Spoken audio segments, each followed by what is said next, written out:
आए हैं बलिया में, सब कुछ देख लिया। बलिया की स्थिति ठीक नहीं है, गंदगी भी है, अस्पतालों की स्थिति ठीक नहीं है, बिजली की स्थिति ठीक नहीं है, स्कूलों की भी स्थिति ठीक नहीं है। मेडिकल कॉलेज जो दिया था शायद उसमें अभी तक मशीनें भी नहीं है, और मशीनें हैं तो चालू की नहीं है, तो स्थिति अच्छी नहीं है बलिया की। और कहाँ बलिया बागी बन गई। आजादी की लड़ाई बलिया के लोगों ने बहुत ही क्रांतिकारी होने का जो प्रस्तुत किया है, और सबसे पहले बलिया को आजाद कराने वाले बलिया के जो शहीद लोग हैं, बलिया के जो क्रांतिकारी हैं, तो मुझे बस बहुत अफसोस है कि बलिया की स्थिति को देखकर बलिया के लोगों का तो खून तो खोलना ही चाहिए। और इन 9 सालों में, जो 9 सालों में, और जो हम लोगों ने समाजवादी पार्टी के लोगों ने नेताजी से लेकर अखिलेश यादव से लेकर के जो विकास की शुरुआत की थी, चाहे सड़कें हों, पुल हों, नौजवानों को नौकरी से लेकर के, पढ़ाई से लेकर के,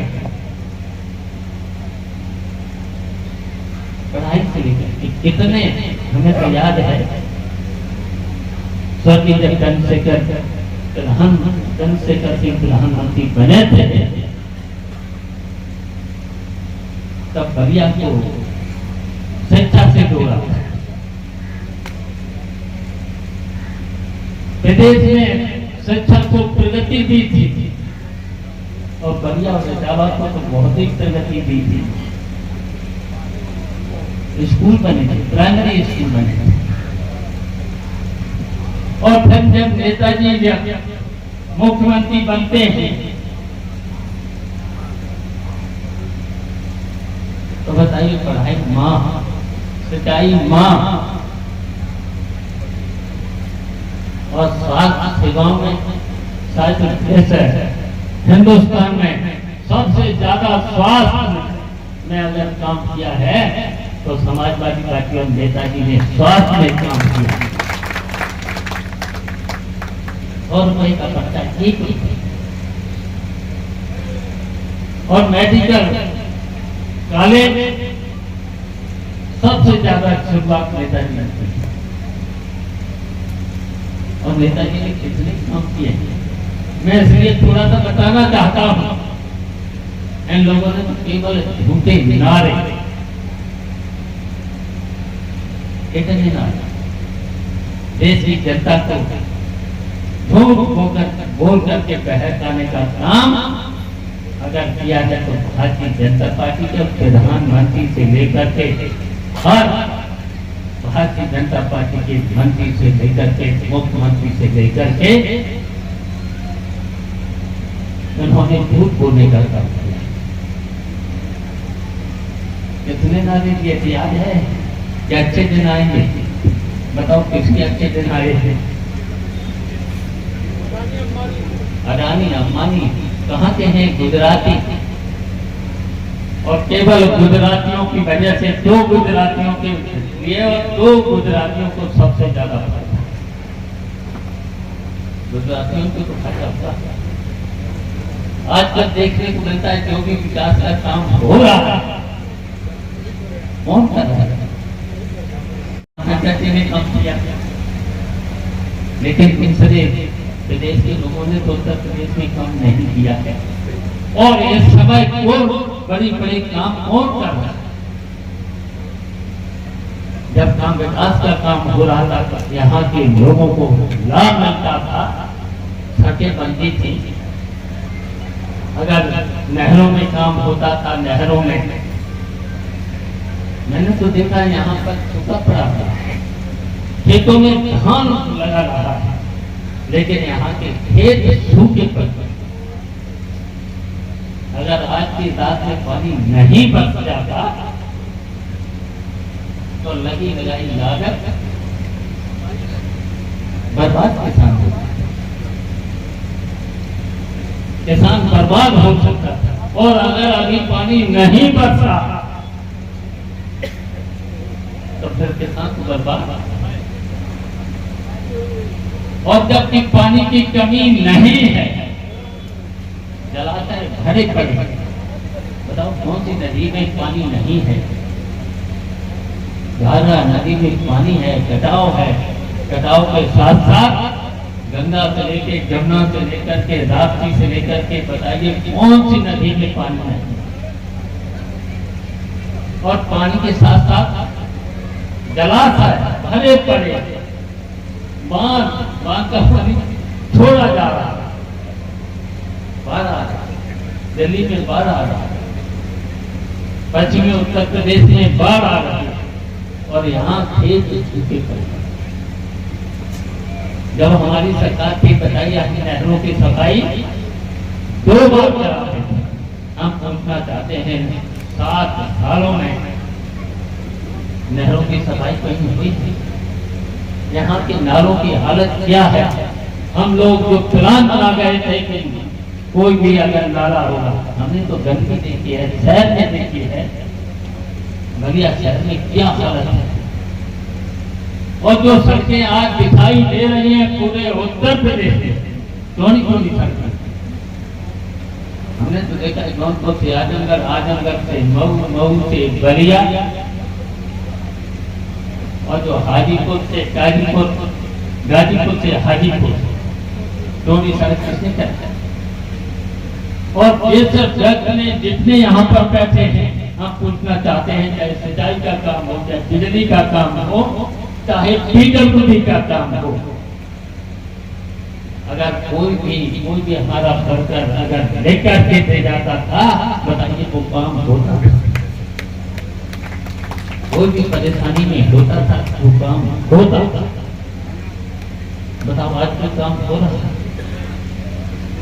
आज हम तो भारतीय जनता पार्टी के लोग एमएलए, एमपी के साथ साथ मंत्री भी ऐसे हैं, मंत्रियों के कहने से कोई काम नहीं होता।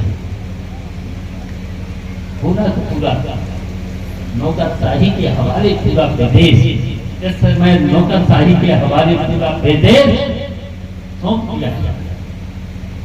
यहाँ के मुख्यमंत्री जी ने पूरा नौकरशाही के हवाले पूरा प्रदेश सौंप दिया है। उसकी वजह हुई है विकास का काम नहीं। महंगाई कितनी, महंगाई के साथ साथ एक तो महंगाई से पूरी जनता जूझ रही है, और उसके साथ साथ भ्रष्टाचार कितना बढ़ा है हम जानना चाहते हैं। आप लोग बताए होंगे भ्रष्टाचार कितना है, थानों का, तहसीलों का, सरकारी कार्यालय का, पूरा मंत्रिमंडल नल से लेकर के बड़े बड़े अधिकारी से लेकर के पूरे सबके सब भ्रष्टाचार में लिप्त। जनता की बात तो सुनी नहीं, कहीं नहीं सुनी जाती। और जब समाजवादी पार्टी की सरकार के कोई भी प्रतिनिधि आते हैं और किसी की हम तो हमारा ब्लाक अध्यक्ष अगर थाने में अगर चला जाता था तो उसकी सुनवाई होती थी। आज जनता के चुने हुए विधायक, एमपी और यहाँ तक कि सत्ता पक्ष के अगर कहीं पर भी सत्ता पक्ष के अगर एमएलए, एमपी ने अगर सिफारिश कर दी तो फिर जो 5,000 रुपये अगर दरोगा लेता था उसकी जगह 10,000 विस्तृत बढ़ जाए। ये सुनवाई नहीं है, ये सरकार ने सुनवाई नहीं है। तो इसलिए हमें श्रद्धांजलि सभा में उत्पीड़ित को हम बधाई देते हैं। आपने अपने नाना जी को याद रखा, अब उनकी विरासत को बढ़ाना समझ से करता थे। रहमान के साथ साथ धार्मिक व्यक्ति थे और ये भारतीय जनता पार्टी के सब लोग भूलते लोग हैं। ये किसी के भला नहीं करते और प्रधानमंत्री तो हमेशा कहते हैं हम मन की बात करते हैं। हम कहते हैं कि दिल से भी तो कभी कभी बात किया करो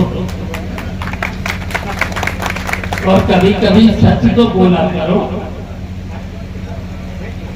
सच झूठ बताइए ना, झूठों को आपको आता नहीं होगा। ये श्रद्धांजलि सभा ने आपको सबको निर्णय दिया, झूठों को हटाना है। भारतीय जनता पार्टी के इन्होंने देश को बहुत पीछे किया है,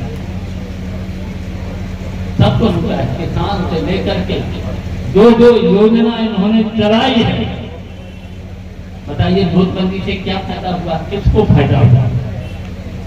केवल नोटबंदी से अगर फायदा हुआ है तो भारतीय जनता पार्टी के बड़े नेताओं को और बड़ों के साथ साथ बड़ी पूंजीपतियों और पूंजीपतियों के साथ साथ कुछ दलाली करने वाले लोगों को और फिर बैंक के कर्मचारियों को। कोरोना में किसको फायदा हुआ? कुछ अधिकारियों को, कुछ दलालों को। इसके अलावा बताइए कहीं पर भी किसी को समय से दवा नहीं कोरोना में। और फिर जीएसटी से किसको फायदा हुआ?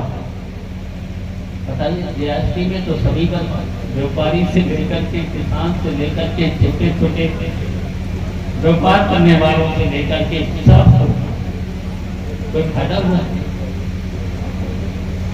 नोटबंदी में भी व्यापारियों से लेकर के और सबसे ज्यादा अगर समर्थन कौन करता था? व्यापारी, भारतीय जनता पार्टी। और सबसे ज्यादा नुकसान किसान और व्यापारियों से लेकर के सबका नुकसान हुआ। तो फिर एक ही उपाय है, ये बहुत भारतीय जनता पार्टी से डरना नहीं होती। हम तो अपने सभी टीम से भी कहते हैं डरने की बात नहीं। ये बहुत डरपोक थी और मैं तो कहेंगे अपने लोगों से, अपने समाजवादी पार्टी के लोगों से एक होना पड़ेगा। अगर 2024 का चुनाव जीतना है तो हम सब लोगों को एक होना पड़ेगा। गुटबंदी को खत्म करना पड़ेगा, गुटबंदी को खत्म करना पड़ेगा। और हम तो कहेंगे अगर किसी भी हमारे कार्यकर्ता का, किसी का भी समाजवादी पार्टी के कार्यकर्ता का, किसान से लेकर के गरीब से लेकर के किसी भी व्यापारी का, अगर ये भारतीय जनता पार्टी के लोग अगर सरकार से लेकर अगर शोषण करेंगे, अत्याचार करेंगे और फिर हम तो कहेंगे अगर 2024 में आपने सरकार बना ली, हम आपको आश्वासन देते हैं इतने डरपोक हैं भारतीय जनता पार्टी के लोग, अच्छे नहीं निकलेंगे। भारतीय जनता पार्टी सरकार तो बनाओ, 2024 की सरकार बनाओ। ये भारतीय जनता पार्टी के लोग फिर घर से नहीं निकलेंगे, ये हम आपको आश्वासन देते हैं। ये जो तेरे हैं झूठ बोलने वाले लोग हैं और जहाँ पर भी अगर किसी समाजवादी पार्टी के कार्यकर्ताओं का अगर अत्याचार होगा, अगर चाहे अधिकारी हो चाहे भारतीय जनता पार्टी के लोग अगर जुर्म और अत्याचार करेंगे तो हम सब लोग मिलकर के मुकाबला करेंगे और 2024 में भारतीय जनता पार्टी को हटाएंगे। और आज हम बधाई देते हैं, आयोजकों को बधाई देते हैं, सबको यहाँ पर जितने भी हमारे साथी आए हैं उनको